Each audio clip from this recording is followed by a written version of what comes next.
Let's make Atama soup. That's the dry fish, pomo and stockfish, ngolo. Over there is the periwinkle. I have crayfish, chopped onions, yellow and red pepper, beef, star ingredients, atama leaf, and then the water leaf. I steamed my beef without water, allow it to boil very well.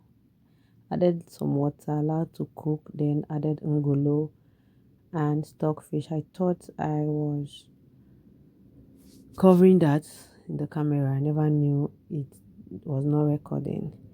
So I later introduced the dried fish, stir to combine, and then cover it to cook very well. After that, I added my palm oil. So I love putting palm oil at this point. So my palm oil boils very well. And then towards the end of my cooking, when it comes to atama or water leaf, I like putting my palm oil twice. But this one, I love the oil to boil very, very well. And guys, the same method I'm using here, you can use it to cook afang soup. I introduced the periwinkle here at this point. Yeah, this is when I also introduce my periwinkle. Like I said, you can use this pattern too to cook afang soup. The difference is just the leaf. I add my onions. I don't know if I'm the only one who don't like big onions. I call them onions meat. My yellow and red pepper, my seasoning cubes, and then salt to taste. So after this, I stir everything to combine. Let them all marry themselves and allow it to cook for a few more minutes before I go in with the next ingredients. So now I would be introducing my pomo. The pomo is soft already. That's why I didn't put it from the beginning when I was adding the other protein. The pomo give us protein. Please comment below. So here I'm adding the water leaf. You can see the water leaf. Water leaf has pride. Water leaf was telling me I will not enter this pot. I say you will enter. I knew you will enter. This is the biggest pot I have, guys. So you don't say why didn't you use another pot? This is the biggest I have. I put them in bashes. Once the water leaf goes down, I add the next one. Then while that is boiling, I go over there to wash my atama. And for the atama, this is dried atama. If you're wondering how I got this size, I cut like this small. No, it's dried atama I bought in the market. And then I use the dry meal of my blender to blend it.